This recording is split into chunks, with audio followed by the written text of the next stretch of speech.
My name's Dave and welcome to my channel. I'm currently involved in a boat renovation project, and in this episode I'm going to be doing some interior and exterior woodwork. If you're new to the channel, make sure to subscribe and give me a thumbs up. Right, so I'm continuing on with this washboards, the top washboard that I shaped, and I'm going to join it together with the other one. Now it's shaped to suit. Fixing it here on the bench. I've used a couple of clamps to fix this first piece down on the bench. I've made up a couple of pieces here which lock into the rebate that I made on the washboards, just to give me a point to clamp to.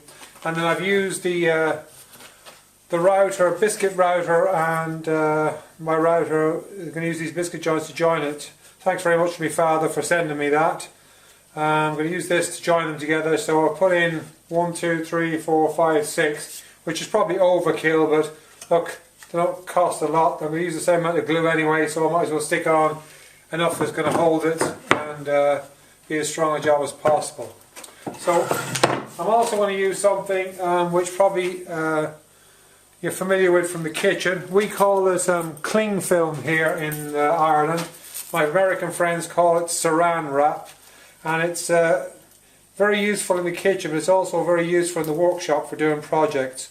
If you're doing any kind of fiberglass work where you want to keep two parts that you're making separate from each other, you can use a bit of saran wrap in between them to keep them separated, stop them gluing together.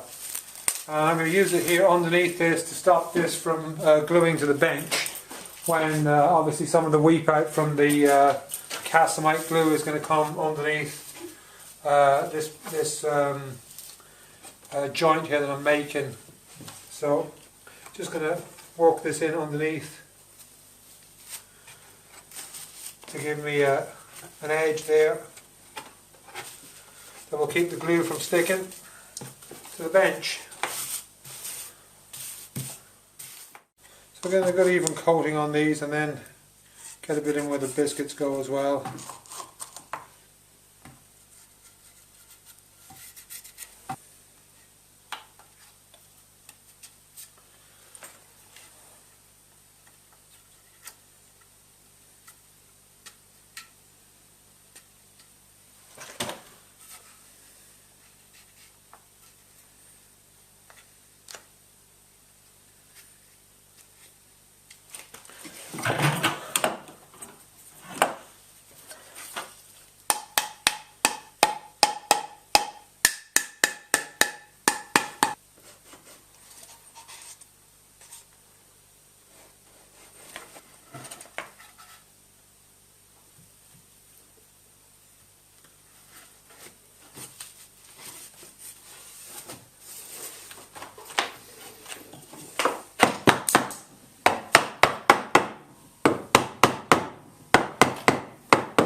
I have my reference mark here in the middle. Just going by that.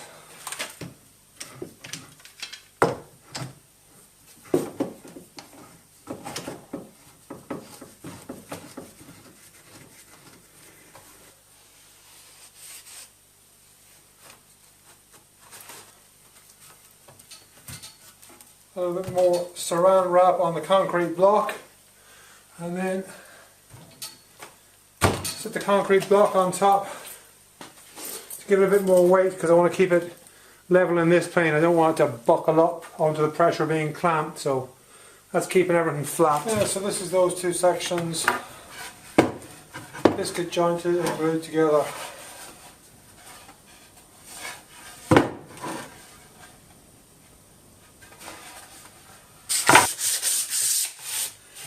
So in the last episode I got a comment about the washboards and the issue that you do have with washboards where water seeps in between them, runs down the face of them and seeps in between them. And one solution to this is to cut a chamfer on the edge, outside edge at 45 degrees to allow the water to drip off. I chose to do that a different way, and I didn't realise I didn't show this in the last episode. Okay, so what you have is this connection here, where you have the rebate of the upper one slotted into the rebate of the lower one, which provides you with a secure connection, and then you have this Iroko piece coming out over the face of that, which prevents water actually getting to the point where it can even seep in between them. Okay, so I mentioned as well in the last episode that I was going to attach a piece of HDPE plastic to the bottom washboard to keep it from sitting in the standing water that might be present on the cockpit seating where the washboards meet. I just cut this out of a piece of HDPE, cut it out on the circular saw, and then shaped the ends here where the washboards are routed out just to match in with that as well. It's just glued on and screwed on to the bottom of the washboard.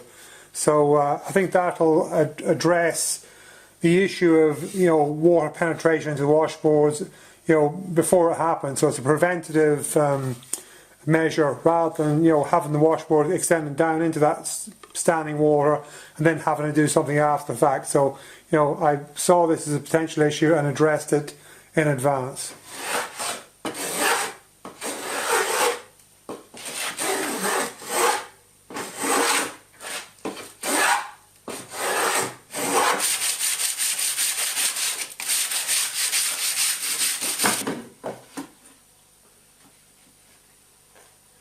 Yeah, I think we're good.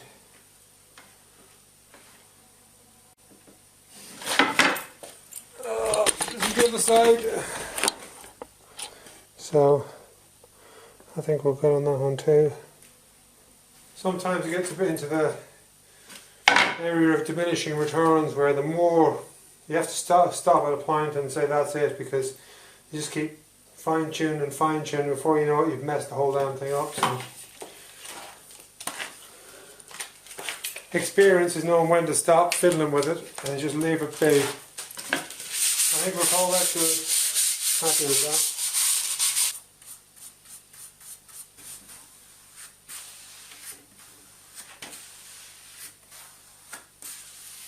Okay, so this is the new washboards on the companionway. I not only replaced the washboards, I replaced these pieces on the side here, and they were only fixed in with little tiny screws, probably, I don't know, 20mm screws. Just nothing they were. So really they wouldn't stand up to much. So I bolted them through with coach bolts. So nothing's going to move that.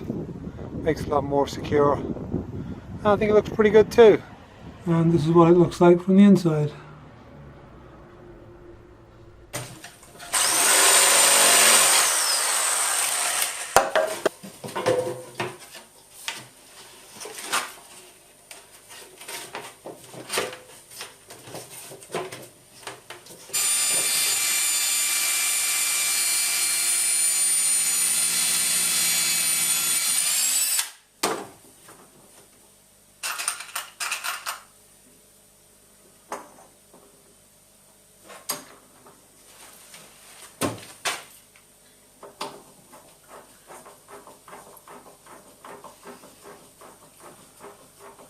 Put in some hydraulic rams that are used in furniture just to assist in the lifting of the hatch.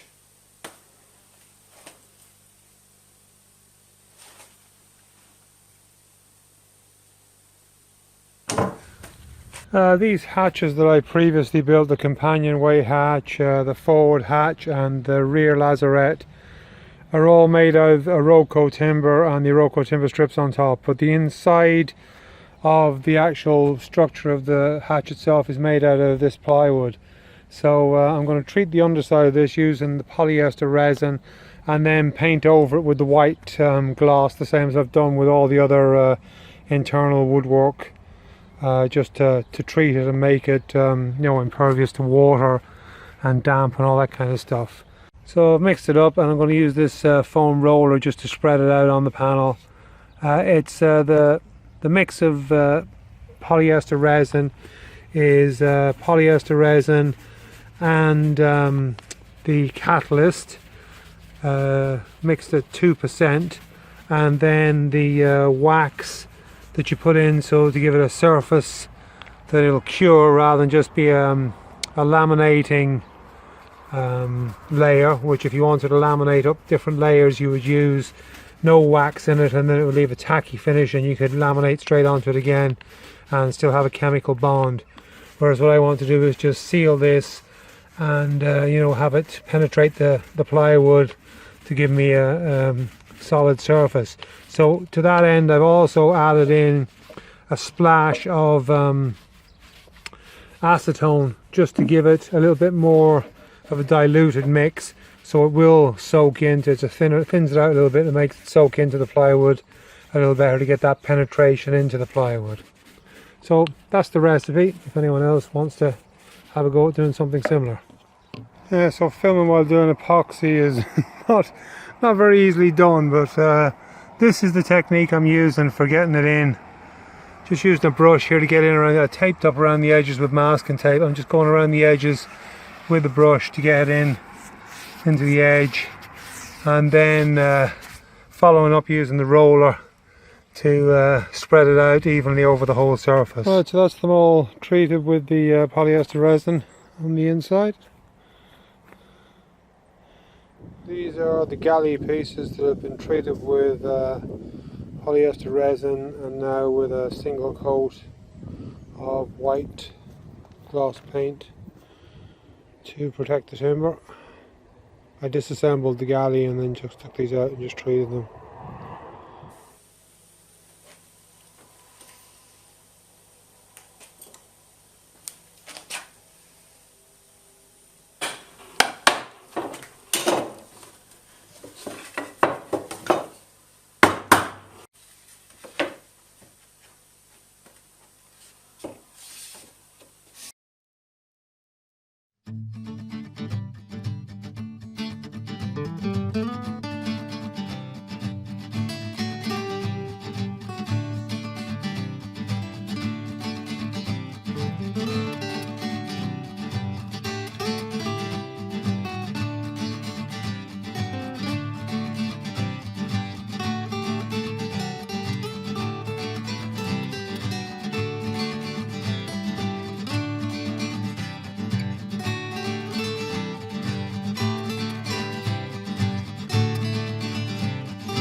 Okay, so that's it all treated with the teak oil, so I'll just leave it to dry and come back to it tomorrow.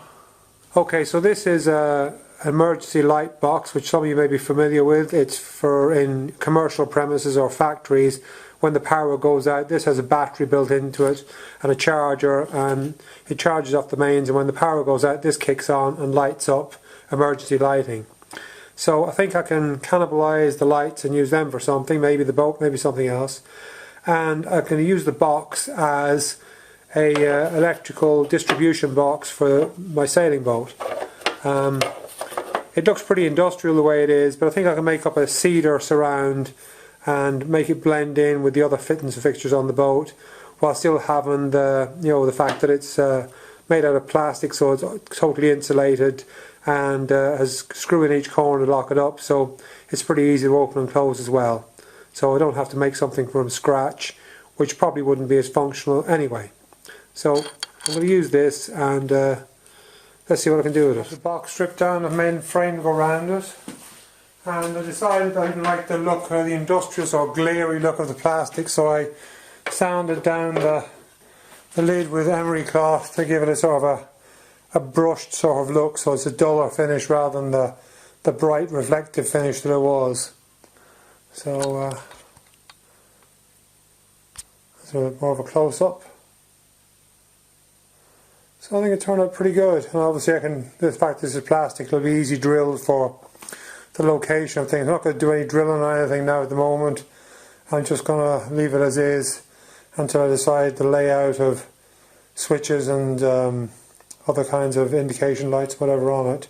I can also fit in through the side here to install USB charger plugs coming out that side as well, and you know, I have to run the main battery leads into this probably from underneath as well.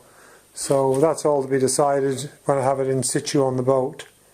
So that's not too bad for about an hour's work. Right, so the latest addition to the boat is some raised cockpit seating. Just assembled this, have to finish it yet. That's the galley put back together again. I'm pretty sure that's going to be the general location where the stove is over there. The sink is just sitting in place. I have to fix that properly and finish plumbing the outlet. Cabinetry done there under the galley. I'm just making this back panel here, just cutting it out. I'm going to treat it now with the polyester resin and gloss paint to seal it, and then I'll fix that in place. This metal plate I have here, I'm probably going to fit that there under the stove. It's just like a camping stove that has little self-contained gas bottles. I've used one camping before and it's amazingly effective, and the gas lasts really well on it, so I think that'll be useful, and it'll be a pretty good heat source in the boat if it is anyway cold at all. Of course you need a carbon monoxide alarm in the boat as well, so I'm going to be fitting one of them too, just for that. So that's the progress into, oh yeah, the floor. I've put the floor in the boat here as well that I made previously, and there's a cutout here for access to the bilge, and put that cover over that for access, and that'll be under the extension of the V berth, which comes out as far as here, so it'll not be underfoot. Okay, so that brings the end of yet another episode. If you've enjoyed watching it, please remember to give me a thumbs up. If you haven't already done so, subscribe to the channel, and I'll see you next time.